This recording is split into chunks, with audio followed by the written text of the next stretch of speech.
श्री हरिराम व्यास जी, उनके ठाकुर जी श्री युगल किशोर जी।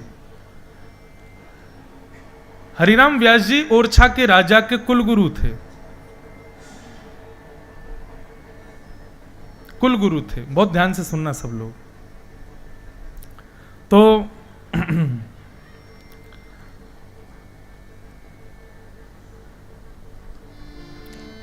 मधुकर शाह जी ओरछा के राजा, उनको एक दिन बड़ी याद आई हरिराम व्यास जी की, और उन्होंने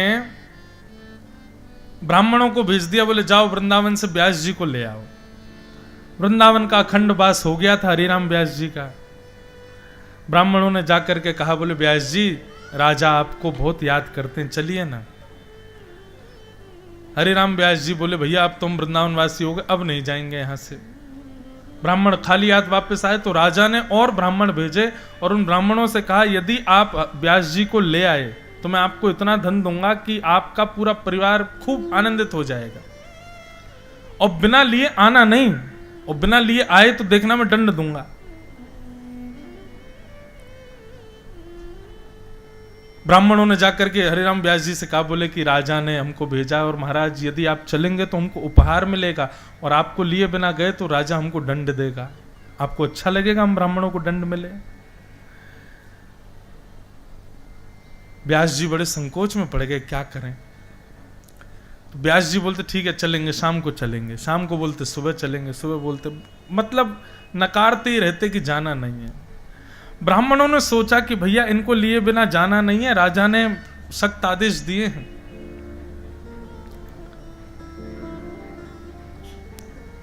तो ब्राह्मणों ने सोचा कि हरिराम व्यास जी अपनी गुरु की आज्ञा के बड़े पालन करता है, तो सब ब्राह्मण मिलकर के हितरवंश महाप्रभु के पास पहुंच गए, जो श्री राधा वल्लभ लाल जी को लेकर के पधारे वृंदावन।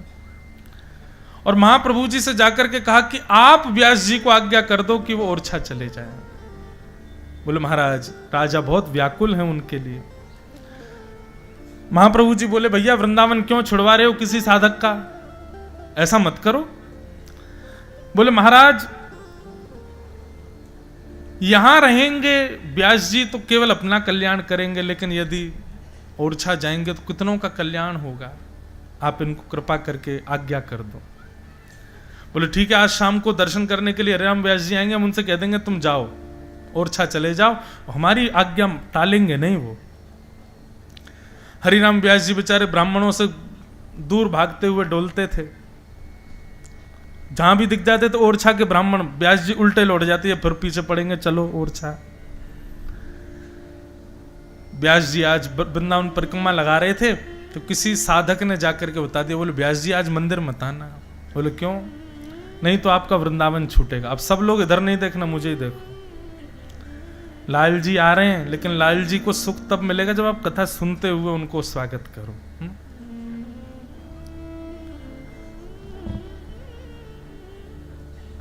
तो किसी साधक ने जाकर के कहा, बोले व्यास जी आज तुम राधा वल्लभ जी मंदिर मत आ जाना। क्यों? बोले नहीं तो आपका वृंदावन छूटेगा। बोले क्यों छूटेगा? मैं छोड़ूंगा ही नहीं। बोले कि अगर हितरवंश महाप्रभु आज्ञा कर दें तो? बोले उनकी आज्ञा में टाल नहीं सकता। बोले आज ऐसा ही होने वाला है, आज महाप्रभु जी आपको आज्ञा कर देंगे कि जाओ ओरछा। ये बात सुनते ही हरिराम व्यास जी वहीं गिर पड़े और इतना रोए ब्रज की रस से लिपट के। बोले मुझसे कुछ अपराध हो गया, आप मुझे क्यों स्वयं से दूर करना चाहते हैं? वृंदावन को मानो जैसे अपनी भुजाओं से पृथ्वी में ऐसे भुजाएं प्रवेश करने लगे, मानो जैसे कोई व्यक्ति को आलिंगन कर रहे हो, ऐसे वृंदावन को आलिंगन करने लगे। वृंदावन में जितने वृक्ष हैं हर वृक्ष को अपने गले से लगाने लगे, खूब रोने लगे। बोले कि अब तो मैं नहीं रह पाऊंगा, क्योंकि आज मेरे गुरु आज्ञा कर देंगे कि चले जाओ। जिनकी कृपा से मुझे वृंदावन मिला, आज जब वही कह देंगे तो मैं कैसे रुक सकता हूं। खूब रोए, यमुना जी में कूद गए, यमुना जी को गले से लगाने लगे बार बार कि अब मैं चला जाऊंगा, गुरुदेव आज्ञा कर देंगे। खूब रोए। संध्या का समय राधा वल्लभ लाल जी के दर्शन के लिए जाते थे व्यास जी। यमुना जी में स्नान किया, मुख पर काली स्याही पोतली पूरे पर, और एक राह पर गधा चल रहा था, उस पर बैठ गए। ऐसी स्थिति हो गई व्यास जी की। और जाने लगे। ये दृश्य देखकर के सब वृंदावन के लोग चकित हो गए, सब व्यास जी का सम्मान करते थे। किसी ने जाकर के महाप्रभु श्री हितरवंश महाप्रभु जी को संकेत किया, बोले कि आज व्यास जी की स्थिति बहुत दयनीय है, आपसे प्रार्थना है आप हम सबको वृंदावन से बाहर भेज दो, लेकिन उनको मत भेजो। उनकी स्थिति तो देखिए कैसी हो गई है। महाप्रभु जी अपने भवन से निकल करके आए, मार्ग में जब हरिराम व्यास जी को देखा, गधे पे बैठे, मुंह पे काली तो रो रहे हैं। महाप्रभु जी को देखते ही तुरंत उतर गए, नीचे दंडवत किया, बोले ये सब क्या कर रहे हो? बोले मैं बता रहा हूं, वृंदावन त्यागने वाले की यही स्थिति होनी चाहिए। वृंदावन त्यागने वाले को अपना मुख नहीं दिखाना चाहिए किसी को। अरे भाग्य बड़ो वृंदावन पायो, यारज को सुर नर मुनि तरसत, सोरज शीश चढ़ायो। किसी को वृंदावन मिला और कदापि किसी कारण वृंदावन त्यागना पड़ जाए, उसका सबसे बड़ा दुर्भाग्य है। गधे पर ही बैठना चाहिए, मुख पर काली थी पोत लेनी चाहिए, क्योंकि अब तुम मुख दिखाने लायक नहीं हो, क्योंकि तुम वृंदावन त्याग रहे हो। यह स्थिति देख करके हरिवंश महाप्रभु भावुक हो गए और पत्र लिख करके ओरछा के राजा को कह दिया, बोले अब तुम चाहो तो ओरछा छोड़ दो, लेकिन हरिराम व्यास जी तो वृंदावन नहीं छोड़ेंगे, वे तो सदा वृंदावन रहेंगे। क्यों?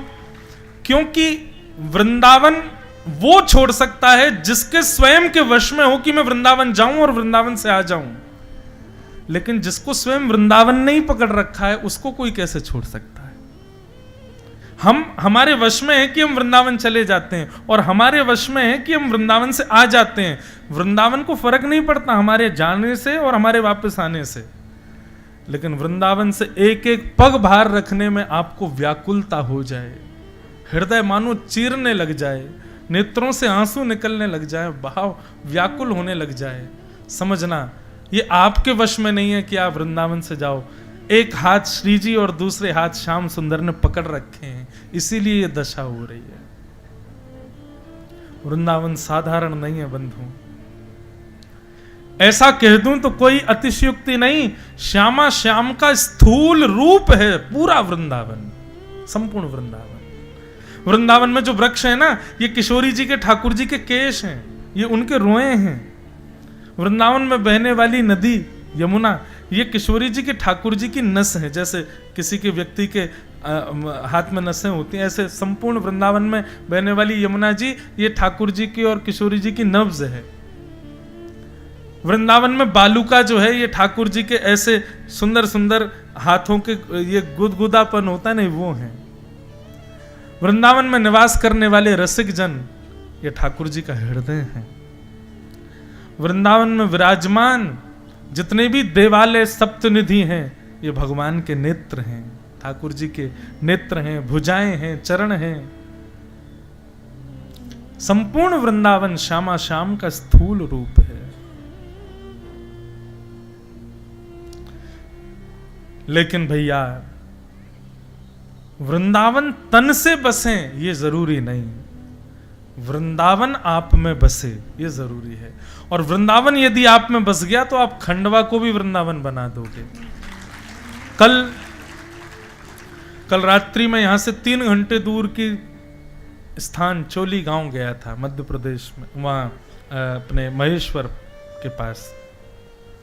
स्वामी श्री हरिदास जी की परंपरा की सेवा में विराजमान श्री राधा विनोदी ठाकुर जी विराजते हैं वहां पे, 400 साल पुराने ठाकुर जी। और आप विश्वास नहीं मानेंगे, मैं 2 घंटे रुका, 2 घंटे में भूल ही गया कि मैं मध्य प्रदेश में, ऐसा लगा वृंदावन में हूं। क्योंकि जिससे मिलो वो सब के कुंज बिहारी श्री हरिदास, सब यही बोले वहां पे। वहां के बता रहे, बोले महाराज जी हमारे यहाँ बालक का जन्म होता है, उसके कान में सबसे पहले जो शब्द बोला जाता, बोलते हैं श्यामा प्यारी कुंज बिहारी जय जय श्री हरिदास दुलारी। केलीमाल जी स्वामी जी का ग्रंथ है, स्वामी श्री हरिदास जी का, वो ग्रंथ वहां सबको याद है। और बड़े भोले भाले से गांव के लोग हैं, लेकिन सबके माथे पर उर्दपुंड ब्रज की रज का तिलक लगाते हैं और यहीं रहते हैं प्रेम से। मैं तो कल उनको वचन दे के आया कि मालवार क्षेत्र में और ये खंडवा क्षेत्र में नर्मदा जी के तट के आसपास कहीं भी आऊंगा तो मैं चोली जरूर आऊंगा, इतना प्रिय लगा। और मैंने ऐसा दर्शन कहीं किया ही नहीं। दर्शन कैसे हैं? ठाकुर जी के साथ में श्री जी, और श्री जी के बगल और इस तरफ हैं ललिता जी। कहते हैं कि वहां पूर्व के कोई पुजारी जी थे, उनको लगा कि श्यामा श्याम तो ये रहे, ये बगल में कौन है? तो बोले ये बलराम जी होंगे। तो कितने वर्षों तक तो बलराम जी की पोशाक पहनाते थे ललिता जी को। फिर कोई आचार्य गए, उन आचार्य ने जाकर के जब देखा तब बताया, बोले भैया ये बलराम जी नहीं है, श्यामा श्याम लीला करते हैं, वहां बलराम जी नहीं आते। गोवर्धन में एक स्थान है, उसका नाम है लुक दाऊ जी। लुक दाऊ जी का मतलब क्या है? बोले रास बिहारी जब रास कर रहे थे ना वृंदावन में, तो बलराम जी गोवर्धन पर्वत पर बैठ करके लुक कर रहे थे, मतलब छुप करके देख रहे थे, क्योंकि बलराम जी के आते श्री जी घूंघट कर लेती हैं। तो बोले बलराम जी श्री जी और ठाकुर जी की लीला में नहीं रहते, कौन है? तब रात्रि स्वप्न में उन आचार्य को आज्ञा हुई, बोले कि ये ललिता जी हैं, यहाँ के अबोध लोग इनको बलराम जी मानने थे। तब से फिर वहां ललिता जी का श्रृंगार होने लगा। बहुत सुंदर स्थान। तो कल वहां जाकर के भी ये बात अनुभव हुई कि जरूरी नहीं है कि वृंदावन स्थान ही वृंदावन है। वृंदावन यदि किसी के चित्त में है तो वो स्थान कहीं भी हो वो वृंदावन ही बन जाएगा। आपके चित्त में वृंदावन प्रकट हो जाए तो आप खंडवा को भी वृंदावन कर दोगे। कथा चल रही है, ये प्रांगण में हम लोग बैठे हैं, अगर यहां बैठ के ये रहता है ना भाव कि हम खंडवा में हैं, मध्य प्रदेश में, तो आप कथा सुन ही नहीं रहे हो। थोड़ी देर के लिए सही, जब वृंदावन रसामृत पद गाते हैं तो मन से ये भाव आता है कि अरे हम तो कहीं और हैं, हम वृंदावन में ही हैं, तब समझो कि ये वृंदावन ही था। वृंदावन चित्त में बस। ठाकुर जी वृंदावन पधारे और वृंदावन आकर के भगवान ने अपनी लीला प्रारंभ की। वन विहार करने के लिए ठाकुर जी गए, वहीं पर अघासुर नाम का एक दैत्य था जिसका ठाकुर जी ने वध किया। ठाकुर जी सब ग्वाल बालों के साथ वन भोज करने लगे। इस दृश्य को देख करके ब्रह्मा जी को संशय हो गया कि ये भगवान नहीं है। ब्रह्मा जी को लगा, बोले कि यज्ञ भोक्ता भगवान दूसरों का झूठा कैसे खा सकते हैं। लीला क्या हुई थी कि मधुमंगल जो था ना, सब अपने अपने घर की सामग्री लाए थे, वन में बैठे थे। ठाकुर जी सबसे मांग रहे थे, हाँ भैया तू का लाया हो? बोले मैं आलू की सब्जी लाया हूं। तू का लाया हो? मैं टेटी को अचार लाया हूं। ला खवा मोकू। सबके हाथन से ठाकुर जी पा रहे थे। इतने भगवान ने ये मधुमंगल तू का लेके आए हो? तो मधुमंगल छुपाने लोगों ने, नहीं कछु नहीं, मैं तो लाला रूखी रोटी लाया। बोले ना कछु तो है। तभी श्रीदामा बोला लाला छुपा रहो है, मटकी में कड़ी लेके आयो है, तो को ना देनी पड़ जाए, हमारे छुपा रहो तोते। ठाकुर जी बोले चोरे मोकू काई को ना दे रहो। मधुमंगल बोले लाला हमारे घर में इतना धन ना है कि रोज रोज नयो नयो भोजन बने। 3 दिन पहले मैया को कोई छाछ दे गए और सुबह से मैया ने खूब सारी कड़ी बना ली, 3 दिन से वही चल रही है, बासी है गई लाला, खट्टी है, तू खावेगो तेरे गले में लगेगी, तेरी आंख मिच जाएंगी लेकिन तू माने ना है, जबरदस्ती खा जाए, या हमारे में छुपा रहा हूं तोते। लाला तू बाकी इनके घर को खा ले, मेरे घर की कड़ी मत खा, खट्टी है गई है, 3 दिन की बासी है। ठाकुर जी बोले मुंह आगे कर। मधुमंगल इतने में दौड़ करके कहीं जंगल में भीतर कहीं चला गया और मां खड़े होकर के मुख से लगा करके पूरी कड़ी पीने लगा। बोले लाला माने वो नहीं, खा जाएगा। ठाकुर जी पीछे से दौड़ करके आए, हाथ पकड़ दिए, बोले मोकू केवा। मधुमंगल ने दूर कड़ी को पात्र फेंक दियो। बोले तोकू ना खवाऊंगा, खट्टी है। अब मधुमंगल मुख से लगा के पिया तो यहां मूंछ बन गई थी कड़ी की, छींटे पड़ गए थे कड़ी के। ठाकुर जी बोले तू ना खवावे को मुंह तो मिल जाएगा। भगवान ने उसका गला ऐसे मुख पकड़ा और जीभ निकाल करके ठाकुर जी उसके गाल को, नाक को, होठ के ऊपर सब चाट गए। जैसे ही ठाकुर जी चाटे, आकाश में बैठे ब्रह्मा जी बोले राम राम राम राम। ये भगवान है ये भगवान है। बेचारा मधुमंगल, वो शायद उसके घर में नहाने की भी व्यवस्था होती होगी कि नहीं पता नहीं, उसके मुंह पे लगी कड़ी चाट गए। ये भगवान नहीं है, ये जरूर कोई भेलूपिया है। हम 33 करोड़ देवताओं को इसने पागल बना रखा है, ये भगवान नहीं हो सकते। ठाकुर जी तो प्रेम में प्रकट हुए हैं, ठाकुर जी तो अपनी प्रेमास्पद लीला कर रहे हैं। या जाने कहां गवार, ये गवारों को समझ नहीं आती ये लीला।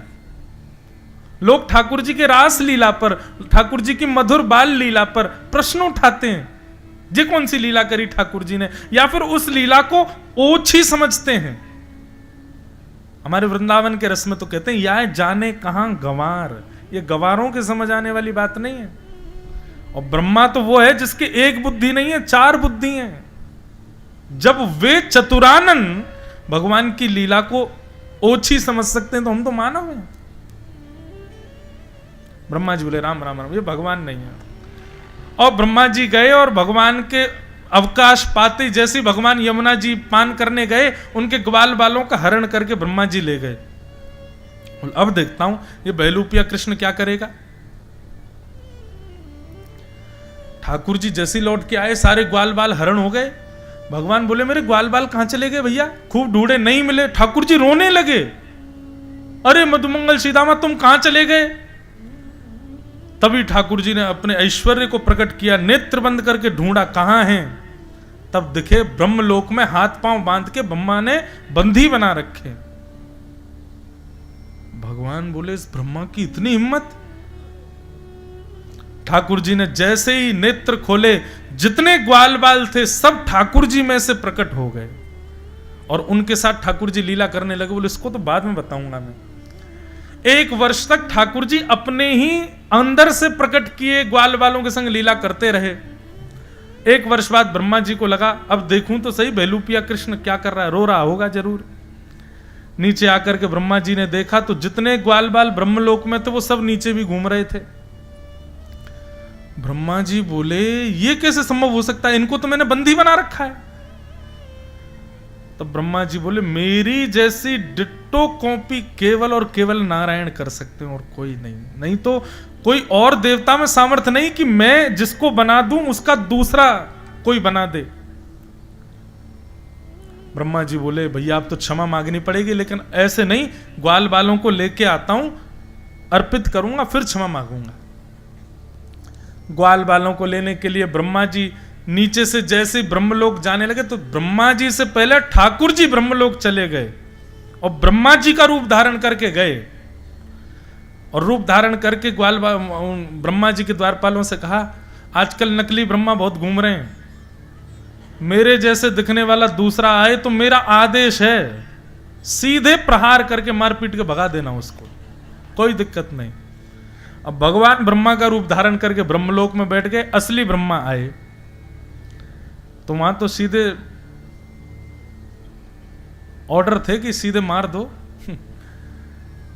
ब्रह्मा जी भीतर प्रवेश करने लगे, इतने में तो महाराज द्वारपालों ने बरसाने शुरू किए डंडा। ब्रह्मा जी बोले क्या कर रहे हो, क्या कर रहे हो, तुम ब्रह्मा को मार रहे हो, तुमको देख लूंगा मैं। बोले तेरे जैसे बहुत घूमे, चल भाग यहां से, हमारो असली ब्रह्मा तो भीतर बैठे हैं, तू बेलूपिया है। ब्रह्मा जी बोले अरे मैं ब्रह्मा हूं, मैं नीचे गया था पृथ्वी पर देखने। बोले तुम ब्रह्मा नहीं हो, ब्रह्मा तुमसे 10 मिनट पहले आके भीतर चले गए। अंत में ब्रह्मा जी ने स्वीकार कर लिया कि मैं नकली हूं, मैं भेलूपिया हूं, मैं भेलूपिया हूं, लेकिन मेरी प्रार्थना है असली ब्रह्मा से मुझको मिलवा दो। तब लेकर के भीतर गए तो ब्रह्मा जी के पदवी पर स्वयं श्रीमन नारायण ब्रह्मा का रूप धारण करके बैठे थे, लेकिन ब्रह्मा जी को वो साक्षात नारायण के रूप में दिख रहे थे। ब्रह्मा जी ने स्तुति गाई, नौमिड्यते ब्रवपुषे टडिदंबराय गुंजावतं सपरिपिच्छल सन्मुखाय वन्यस्त्रजे कवलवेत्र विशाल वेणु लक्ष्मश्रिये मृदुपदे पशुपांकजाय। हे ब्रह्मा जी आपने गलत किया, आपको संशय हुआ था तो मुझसे मिलना था, ग्वाल बालों को क्यों हरण किया आपने। ब्रह्मा जी बोले भूल हो गई भगवान क्षमा कर दो। बोले नहीं, इस भूल की क्षमा नहीं करूंगा मैं, और मेरा दंड यही है कि अब मैं तुमसे बात नहीं करूंगा। और भगवान रूठ करके चले गए। इससे बड़ा और क्या बुरा होगा।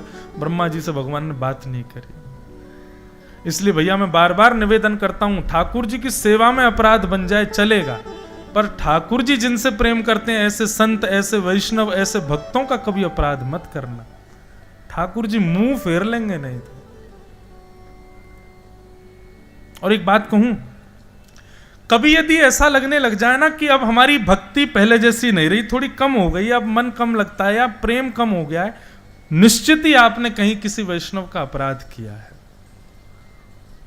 और उसका प्रायश्चित केवल एक है, वृंदावन जाओ और वृंदावन में आंखों के आगे दिखने वाले हर वैष्णव को प्रणाम करके क्षमा मांगो। जब सब वृंदावन के वैष्णवों से क्षमा मांगोगे तब ठाकुर जी क्षमा करेंगे। और मैं तो ये कह रहा हूं कि वैष्णव अपराध नहीं भी बना हो, कभी लग रहा हो कि हमारी प्रेम लक्षणा भक्ति अब कम हो रही है, तो 10, 5, 15, 20 वैष्णवों से जबरदस्ती क्षमा मांगे आओ, बोले मुझे क्षमा कर दो। वो कहेंगे अरे तुम्हारी कोई गलती नहीं भैया, क्षमा क्यों मांगे। वो नहीं, फिर भी आप हाथ धर के यूं कह दो हमने तुमको क्षमा किया। निश्चित आप ये प्रयास करके देख लेना, आपकी भक्ति पुनर्वैसी हो जाएगी जैसे पहले थी, व्यवस्थित हो जाएगी। वैष्णव कृपा कर दें तो ठाकुर जी की प्रेम भक्ति पुनः प्रकट होती है।